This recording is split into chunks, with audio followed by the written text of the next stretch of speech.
talk to Mizzou, the quarterback. Does he get rid of the ball quick, get it out of there? Or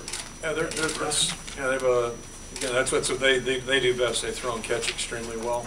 They've got a good offensive line, led by their center, who's a veteran player, and they're very efficient at what they do. You know, they've been the system's evolved through the years, and I'm going back to where they were more of a two tight end team and ran the quarterback an awful lot. They've evolved into a very good throwing football team, and he doesn't hang on to that ball. He knows where to go with it, and does a nice job throwing it accurately too. So as a result, they've been very, very proficient offensively. You look at Ricky's stats, and it's almost Brad Banks-like. How would you evaluate his team? Because with the 7-5, it gets overlooked, but his numbers compare almost to Brad. Yeah, I mean, he's had a really good year. I think he's had a great career, and I think he's had a good year. And you know, we've come up short a couple times here at the end, and that's kind of tainted a lot of things, I think. But you know, Rick's a tremendous individual, works very hard, and his statistics are impressive because he's played pretty impressively. Is Colin Sandeman healthy for this game? He is. Right now he's 100% healthy, so that's a good thing. How much does Sandeman factor in now? Well, you know, we've got a void, so you know, he will, Keenan Davis will. Everybody will get a chance to compete. Donnie Nordman as well, and Paul Chaney. So I think everybody's role will increase a little bit, and that's a good opportunity for those guys. Eager to see how they respond to it.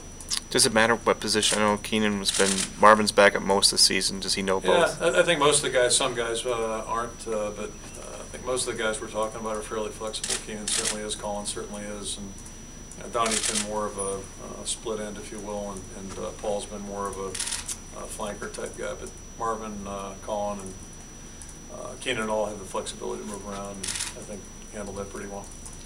Who will take Derrell's spot on kick return, Coach? We'll probably, you know, if we're playing tomorrow, we'd probably go with Keenan back there, and also Paul Chaney, kick return.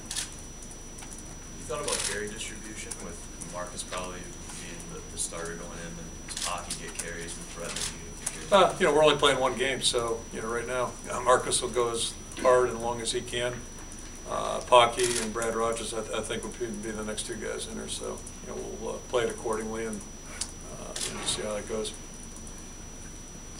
You had a couple of years really good bowl performances coming in. Do you have any thought about where your team's mindset is given the adversity of the last 3-4 weeks and how they'll respond to being on the field in a game like that? I think, you know, the bowls we've been to, we've had one game where we didn't have a good performance. We didn't give ourselves any chance to win in that first Orange Bowl. So, you know, I think program-wise, I hope we've learned from that. I think we have, and I can only base it on the practices we've had thus far. The practices have been great. You know, that last weekend we really practiced very, very well, and we're going to have to because we're playing a really outstanding opponent, and you know, we've got some work to do to get caught up to these guys. But you know, I think our team's eager. I think they're anxious to play. I think they'll practice well. Time will tell. What sticks out